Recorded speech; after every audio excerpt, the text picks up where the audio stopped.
कृपा hair tonic, आयुर्वेदिक औषधी वनस्पतींचे परिपूर्ण मिश्रण, 100% आयुर्वेदिक. 10वी परीक्षेचा निकाल मंगळवारी जाहीर करण्यात आला. राज्य माध्यमिक आणि उच्च माध्यमिक मंडळातर्फे पत्रकार परिषद घेऊन निकालाविषयी सविस्तर माहिती देण्यात आली. त्यानुसार मंडळाच्या 9 विभागांमधून 15,58,020 नियमित विद्यार्थ्यांनी नोंदणी केली होती. त्यापैकी 15,46,500 एकूण 80 परीक्षेला बसले होते. त्यापैकी 14,55,433 विद्यार्थी परीक्षेत उत्तीर्ण झाले. त्यांची टक्केवारी 94.10% इतकी आहे.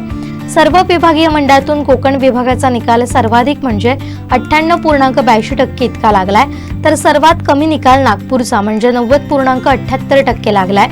10वीच्या परीक्षेत एकूण 62 विषयांची परीक्षा घेण्यात आली होती. त्यापैकी 24 विषयांचा निकाल 100% लागलाय. विद्यार्थ्यांना दुपारी 1 वाजल्यापासून ऑनलाईन निकाल पाहता येणार आहे. यामध्ये विद्यार्थ्यांना त्यांचे प्रत्येक विषयातील गुण पाहायला मिळतील. त्यानंतर विद्यार्थ्यांना आपापल्या शाळेत त्यांची गुणपत्रिका मिळेल आणि यानंतर 11वीच्या प्रवेश प्रक्रियेला सुरुवात होईल. कोणत्या विभागाचा निकाल किती टक्के आहे पाहूयात.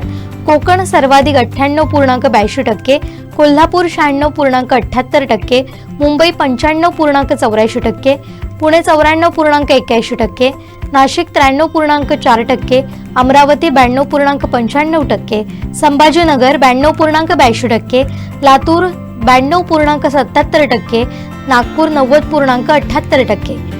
12वी नंतर आता 10वीच्या परीक्षेतही यंदा नेहमीप्रमाणे मुलींनी बाजी मारली आहे. यंदा राज्यात 96.14% मुली उत्तीर्ण झाल्यात. मुलं उत्तीर्ण होण्याची टक्केवारी ही 92.31% आहे. उत्तीर्ण होण्याच्या प्रमाणात मुली मुलांपेक्षा 3.83 पुढे आहेत. यंदा 10वीचा निकाल गेल्या वर्षीपेक्षा कमी लागलाय. गेल्या वर्षीपेक्षा यंदा 1.71% कमी विद्यार्थी उत्तीर्ण झालेत. मागच्या निकालाची आकडेवारी पाहूया.